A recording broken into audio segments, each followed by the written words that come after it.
Nous allons donc commencer sur la sphère de Dyson. Une sphère de Dyson est une mégastructure hypothétique décrite en 1960 par le physicien et mathématicien américano-britannique éponyme Freeman Dyson. Dans un court article publié dans la revue scientifique et intitulé Search for Artificial Stellar Sources of Infrared Radiation, recherche de sources stellaires artificielles de rayonnement infrarouge.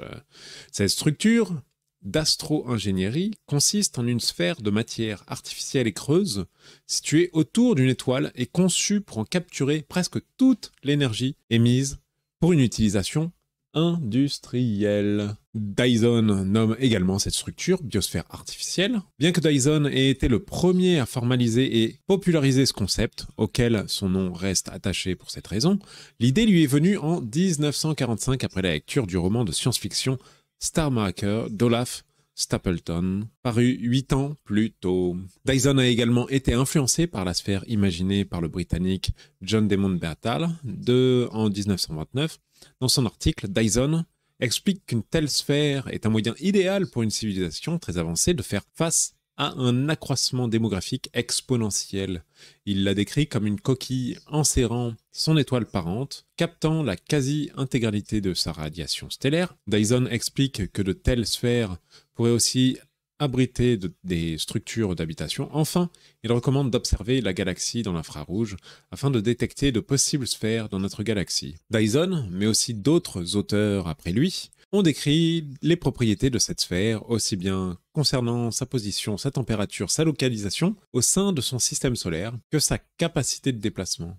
L'idée d'une civilisation extraterrestre avancée puisse pallier ces problèmes énergétiques au moyen d'une biosphère artificielle est une solution possible au paradoxe de Fermi. Donc, le paradoxe de Fermi est le nom donné à une série de questions que s'est posé le physicien italien Enrico Fermi en 1950, alors qu'il débattait avec des amis de la possibilité d'une vie extraterrestre et d'une visite d'extraterrestres. Problème auquel Dyson a tenté de répondre en précisant les conditions d'observation. Plusieurs variétés de sphères de Dyson sont conceptualisées en coquilles, essaims ou encore en bulles. Le modèle élaboré par Dyson a influencé nombre de mégastructures hypothétiques. Donc on le voit ici, la sphère de Dyson. Plusieurs programmes de recherche de possibles sphères de Dyson ont été menés depuis 1985. Si les étoiles ont pu afficher des caractéristiques proches de celles attendues concernant ces mégastructures spatiales, aucune conclusion n'a pu être tirée concernant l'existence probante de tels objets artificiels. En revanche, la science-fiction a beaucoup utilisé l'idée de Dyson, que ce soit en littérature, au cinéma, dans les jeux vidéo, ainsi qu'à la télévision. Dernièrement, alors je sais pas, je me méfie souvent des choses, c'était quand même sur un livre qui est Futura Science, il me semble, et il parlait de cette sphère de Dyson qui aurait été découverte dernièrement, ça date d'il y a 2 semaines, donc, j'attends quand même les conclusions, je les ai pas lues, mais possiblement cette sphère de Dyson, et c'est pour ça qu'il y a ce Wikistoire, c'est que la sphère de Dyson est apparue devant moi, et je voulais avoir un peu plus d'explications sur ce qu'est une sphère de Dyson. Genèse, Stapledon et Kardashev. Freeman G. Dyson a eu l'idée des biosphères artificielles en lisant le roman science-fiction Starmaker, créateur d'étoiles, d'Olaf Stapleton, qui décrit des pièges à lumière, des mégastructures produites par la civilisation, très avancées technologiquement. Dans Créateur d'étoiles, des centaines de milliers de mondes ont construit des structures habitables concentriques, enserrant leur étoile, captant ainsi la majeure partie de leur radiation solaire pour leurs besoins énergétiques. Les panneaux extérieurs, plus éloignés du Soleil, se composent quant à eux de globes abritant la vie. John Desmond Bernal a été cependant le premier, dès 1929, dans son ouvrage The World, the Flesh and the Devil, à penser un habitat spatial consistant en une coquille creuse de 1,6 km de diamètre, avec une population de 20 000 à 30 000 personnes et remplie d'air. Les autres modèles qui ont suivi, le Sunflower, le Thor de Stanford et le cylindre O'Neill, on a sûrement les images, voilà, Thor de Stanford, ont, à l'image de l'idée initiale de Bernal, imaginé une mégastructure produisant elle-même son énergie solaire.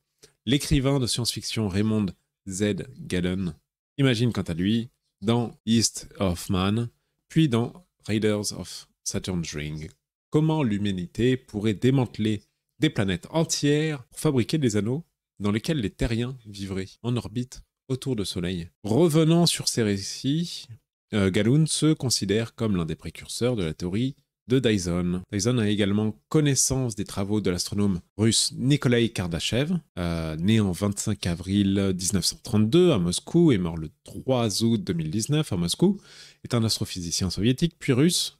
Kardashev a joué un rôle majeur dans le développement de l'interférométrie astronomique en Union soviétique, notamment à travers la réalisation de l'observatoire spatial Radiotron Spectre R, lancé en 2011. Il est à l'origine de l'échelle de Kardashev, qui propose de classer les civilisations extraterrestres éventuelles en fonction de leur consommation énergétique. Okay. Mais il faut savoir quand même que les Russes, ils ont pas mal de grands scientifiques qui sont reconnus dans tout ce qui est spatial. Alors, on en était là, qui établit une classification des civilisations extraterrestres selon l'usage énergique.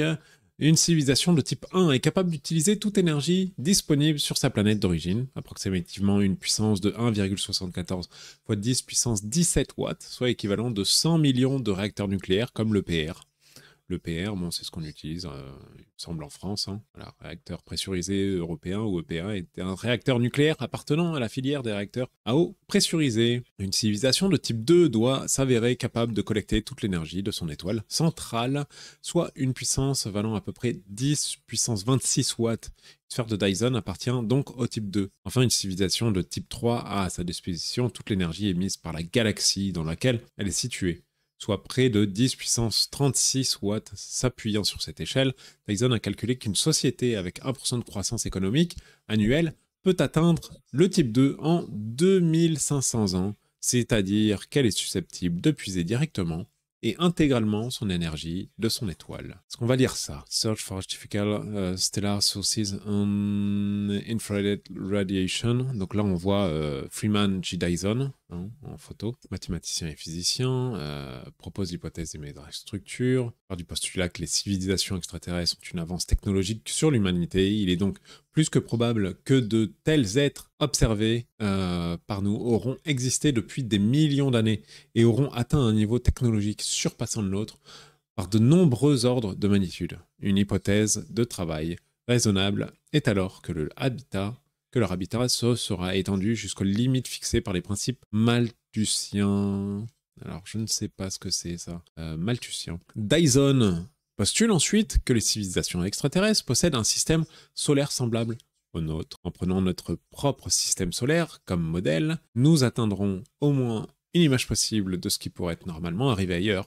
Je n'affirme pas que cela se produira dans notre système, je dis seulement que c'est ce qui pourrait s'être produit dans d'autres systèmes. Or, une civilisation extraterrestre à la conquête de son système solaire est assez avancée technologiquement, a besoin d'une double alimentation en matière et en énergie. Dyson rappelle que celle de l'espèce humaine est actuellement en 1960 de l'ordre de 10 puissance 20 énergie par S, donc c'est même pas des watts.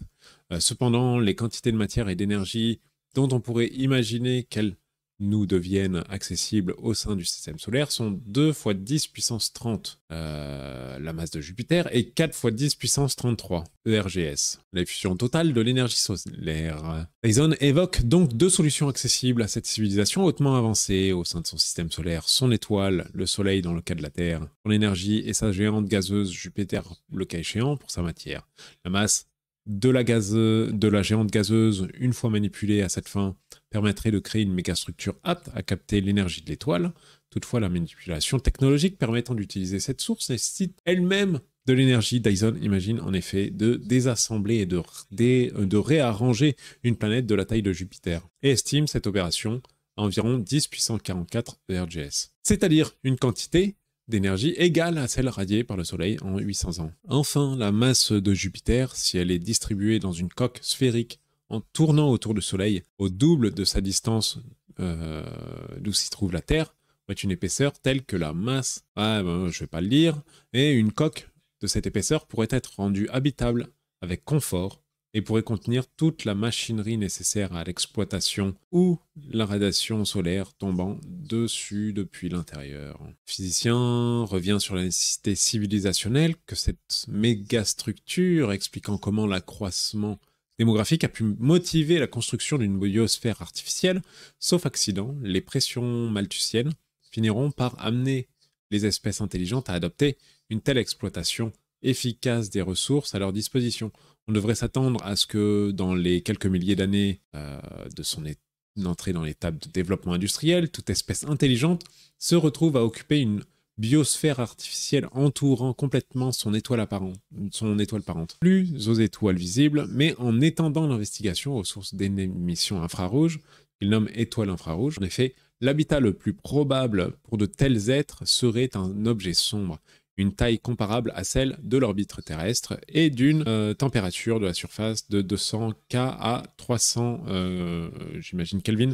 Un tel objet sombre irradierait aussi intensément son étoile, aussi intensément que son étoile cachée à l'intérieur, mais la radiation serait dans l'infrarouge lointain autour d'une longueur d'onde de 10 microns. Les candidats à cette observation dans l'infrarouge sont donc susceptibles d'être des étoiles connues pour être des étoiles binaires avec des compagnons visibles. Voilà, donc je pense que déjà on a lu pas mal de choses dessus, influant sur les mégastructures hypothétiques. Et Dyson a ouvert la voie à d'autres hypothèses quant à l'existence de mégastructures construites par des civilisations extraterrestres. Le mathématicien lui-même en 2003 dans son article « Looking for life is unlikely places, reason why planets may not have the best places to look for life » a proposé une possibilité qu'une civilisation utilise des formes de vie dispersées dans l'espace, qu'ils se représentent comme des tournesols, pour collecter l'énergie des étoiles distantes. Le pionnier de l'intelligence artificielle, Marvin Minsky, à la suite du discours qu'a donné Dyson durant le congrès Imagin,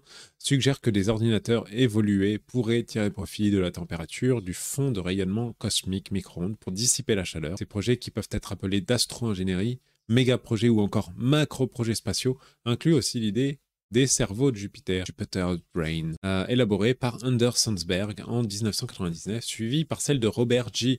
Bradbury en 2001, avec les cerveaux de Matryoshka. Oh, c'est connu ça. La mégastructure hypothétique proposée par Robert Bradbury, fondée sur la sphère de Dyson, est dotée d'une capacité informatique immense, capte toute l'énergie produite par une étoile pour faire fonctionner les systèmes informatiques. Il s'agit d'utiliser la masse de l'énergie de Jupiter ou de tout autre astre pour générer une puissance de calcul phénoménale, permettant ainsi, par exemple, de produire une réalité simulée. Nick Szabo a imaginé des sphères de Dyson immergées au sein de leur étoile apparente. Cette structure pourrait capter directement l'énergie thermonucléaire à sa source. Paul Bridge, dans A Visit to Supra-Jupiter en 1992, a développé l'idée d'enserrer la planète Jupiter dans une coquille rigide. La surface serait habitable, la gravitation y serait optimale pour l'homme, alors que l'énergie proviendrait du noyau de la planète. Bridge McFarlane Cole a imaginé, quant à lui, en 1963, d'utiliser un astéroïde pour établir une colonie spatiale. Il s'agirait de le creuser et de recueillir la lumière solaire, moyen de miroir. Ces bubble worlds pourraient être utilisés pour explorer la galaxie. A.C. Charani pense qu'il est envisageable de créer une sphère de Dyson miniature autour d'un astéroïde, ce qui permettrait de le stabiliser et de lui adjoindre une atmosphère viable pour démanteler une planète comme Jupiter. Le professeur russe Jay Porovsky suggère de construire un patron en forme de cuvette est constitué d'une série de ceintures, chacune tournant à sa propre vitesse. Ok, très bien. Bon, je pense qu'on a fait le tour. Hein. Là, ça a montré un petit peu les différentes sphères de Dyson qui seraient imaginables et comment ça pourrait se produire par rapport à quelle mégastructure de notre univers, il pourrait y avoir des choses inimaginables. Je ne connaissais pas, j'en ai entendu parler. J'avais vu un post là-dessus et puis j'étais en train de me poser des questions. Ah, science-fiction. Ah ben là, on parle directement de Halo. Halo, et je pense que Halo arrive par rapport aussi à cette sœur de Dyson, et j'avais jamais fait le lien, mais effectivement, les Halo dans le jeu Halo, qui sont des Halo un peu de cette structure-là, ont la particularité d'avoir la surface interne habitable, avec des montagnes, des prairies. Les vaisseaux du temps de Stephen Baxter, récit venant de la suite La machine à remonter dans le temps, de H.G. Wells. Le narrateur voyage dans le futur, dans lequel les sphères de Dyson sont très répandues. Ces structures spatiales se retrouvent dans divers récits de science-fiction, dans Le Vagabond de Fritz Leiber, dans l'Anomonde de Larry Nivens, mais dont la stabilité est réfutée dans Les Ingénieurs de l'Anomonde de Frédéric Paul. Chez Bob Shaw, Stumble, ça c'est... j'arrive même pas à le lire, Sushaki... Cool. James White, The Russian World, etc. dans Across a Billion Years évoque la sphère de Dyson type 2. Dans la trilogie Forerunner de Greg Bear, la sphère de Dyson est le moyen de sauver l'univers des Floods. Ah, mais attendez, Forerunner, mais c'est de là d'où est tiré du coup le jeu vidéo Halo. Forerunner, puisqu'il y a une civilisation qui s'appelle les Forerunners et qui utilise cette technologie d'anneau. D'où la photo ici. Ici, un anneau monde tiré du jeu vidéo Halo. C'est fou. Divers auteurs de science-fiction ont apporté des modifications à la proposition initiale de Dyson. Pour Dan Alderson, une structure en double sphère consistant à deux coquilles, une atmosphère régnant entre les deux parties serait plus adaptée à la vie spatiale. Il propose aussi l'idée d'un disque à ressemblance d'un vinyle avec le Soleil en son centre et couvrant une distance allant jusqu'aux orbites de Mars et Jupiter. Il peut aussi s'agir de sphères concentriques et dans Asgard Trilogy. Pat Grunkel propose la construction d'une mégastructure proposée Topopolis, ressemblant à un macaroni comportant un creux enserrant le soleil. Au mail de Laurent Genfort est un monde créé par le modèle sphère de Dyson. Dans le roman Le Printemps russe, Russian Spring de Norman Springad, une sphère de Dyson prouve l'humanité et l'existence d'une civilisation extraterrestre très avancée. Le roman Spin de Rebel Charles Wilson traite des sphères de Dyson en tant qu'amas de collecteurs formant un réseau intelligent qui recouvre des planètes en fin de vie d'une membrane protectrice, l'éveil d'Endymion, dernier opus du cycle d'Hyperion, crée une véritable sphère de Dyson, ayant surtout une fonction d'habitat. Dans l'étoile de Pandore, de Peter F. Hamilton, on trouve 2 étoiles entourées de sphères de Dyson qui ont pour fonction d'éviter l'expansion de civilisations extraterrestres belliqueuses. Enfin, Flash Forward, Robert H.G. Sauer y fait référence dans la série de romans Nous sommes Bob de Denis et Taylor. Une race extraterrestre peut construire une sphère de Dyson autour de son soleil natal.